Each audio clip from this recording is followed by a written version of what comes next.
हे हे ला ला ला ला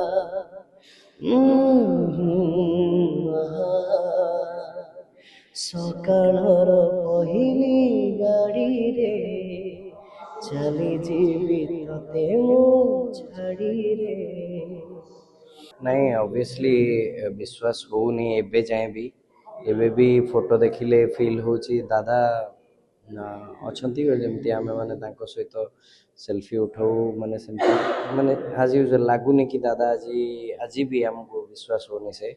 ଆଉ senior sitarist ଆମର ରବି sir ବି ଛାଡ଼ିକି ଚାଲି ଯାଇଛନ୍ତି। ମାନେ ଏମିତି କ୍ଷତି କଣ୍ଟିନ୍ୟୁଅସଲି ହେଉଛି, ବହୁତ କଷ୍ଟ ଲାଗୁଛି।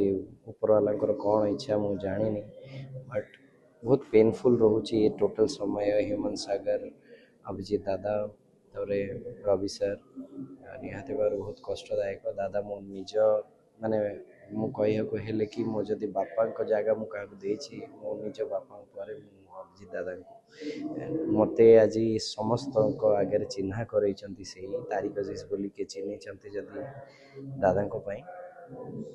ଷ୍ଟ୍ରଗଲ୍ ଗୋଟେ ଛୋଟିଆ ଷ୍ଟେଜ୍ରୁ ତାଙ୍କ ଗୀତ ଗାଉଥିବା ବେଳୁ ଶୁଣିକି ମୋତେ ଫିଲ୍ମରେ ଚାନ୍ସ ଦେବା ଆଉ ମୋତେ ଗାଇଡ଼୍ କରିବା କି ଆଜି ଏମିତି ଷ୍ଟ୍ରଙ୍ଗ ବନେଇ ଦେଇଛନ୍ତି କି ଆମେମାନେ ଯୁଆଡ଼େ ଯାଉଛୁ ଆମେମାନେ କନଫିଡେଣ୍ଟଲି ସବୁ ମ୍ୟୁଜିକ୍ ଡାଇରେକ୍ଟର୍ସ ମାନଙ୍କର ଗୀତ ଗାଇପାରୁଛୁ।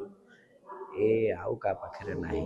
ଆଉ ଶିଖିବା ବି ସରିଗଲା ବୋଧେ ଭାବୁଛି। ବେଷ୍ଟ ସ୍ମୃତି ତ ଅସଂଖ୍ୟ, କିନ୍ତୁ ମୁଁ ଭାବୁଛି ଦାଦାଙ୍କ ହୃଦୟ ଯେ କି ଗୋଟେ ଛୋଟିଆ କଳାକାର, ଗୋଟେ ଛୋଟ ଆର୍ଟିଷ୍ଟ ମାନଙ୍କୁ କେବେ ଫିଲ୍ କରିବାକୁ ଦିଅନ୍ତିନି କି ସେ ଏତେ ବଡ଼ ଲିଜେଣ୍ଡାରୀ ମ୍ୟୁଜିକ୍ ଡାଇରେକ୍ଟର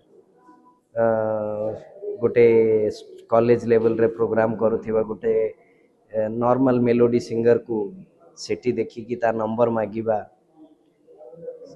ତାକୁ ଆଣିକି ତା ପାଇଁ ଲଢ଼ିଯିବା କି ସେ କେମିତି ଏ ଇଣ୍ଡଷ୍ଟ୍ରିରେ ଏଷ୍ଟାବ୍ଲିଶ୍ ହେବ। ଅନେକ କଳାକାର ଅଛନ୍ତି ଯାହାଙ୍କ ପାଇଁ ଦାଦା ଲଢ଼ିଛନ୍ତି। ବଲିଉଡ଼ ସିଙ୍ଗର୍ସ ମାନେ ଆସିବା ବନ୍ଦ ହେଇଛନ୍ତି, ଆଉ ସେ ହିଁ ଅଛନ୍ତି। ମୁଁ କହିବି ସେହି ସୂତ୍ରଧର କି ଆମ ଓଡ଼ିଆ ସିଙ୍ଗର୍ସ ମାନେ ଆଜି ଏ ପିକ୍ ଷ୍ଟେଟ୍ରେ ଅଛନ୍ତି। ନାଇଁ ନିହାତି ଭାବରେ ମୁଁ କ'ଣ କହିବି, ଆକ୍ଚୁଆଲି ମୋତେ ତ ସେ ସବୁବେଳେ କୁହନ୍ତି ମୋର ଓପନିଂ ବ୍ୟାଟ୍ସମ୍ୟାନ୍ ତୁ। ମୁଁ ଆଉ କାହାର ଓପନିଂ ବ୍ୟାଟ୍ସମ୍ୟାନ୍ କେବେ ପୁଣି ମୋତେ କିଏ କହିବେନି। ମୋତେ ଫୋନ୍ କରିକି କୁହନ୍ତି ଏଇ ଗୀତ ରେଡ଼ି ହେଇଗଲାଣି, ଆଉ ମୋ ଓପନିଂ ବ୍ୟାଟ୍ସମ୍ୟାନ୍ ଚାଲ ଆରମ୍ଭ ହେବ ଡବିଂ। ଆଉ ସେ ଦିନ ଆଉ ଫେରିବନି। ନାଇଁ ମାନେ ଦାଦାଙ୍କ ପ୍ରତ୍ୟେକଟି ଗୀତ ମାନେ ମୁଁ ଇଭିନ୍ ବି ବହୁତ ଜଣ ସିଙ୍ଗର୍ସ ମାନଙ୍କ ଗୀତ ଆପଣ ଶୁଣିବେ ଲାଗିବ ଯେମିତି ଆକ୍ଚୁଆଲି ସେ ଗୀତକୁ ଦାଦା ହିଁ ଗାଇଛନ୍ତି। ବହୁତ ଗୀତ ତାଙ୍କ ଗୀତ ଭିତରୁ ଆପଣ ଯେଉଁ ଗୀତ କହିଲେ ସେଇଟା ଅନ୍ୟତମ। ମାନେ ସବୁ ସିଙ୍ଗର୍ସ ମାନେ ନିଜ କ୍ୟାରିୟର ବୋଧେ ଷ୍ଟେଜରେ ସେଇ ଗୀତରୁ ଆରମ୍ଭ କରିଛନ୍ତି।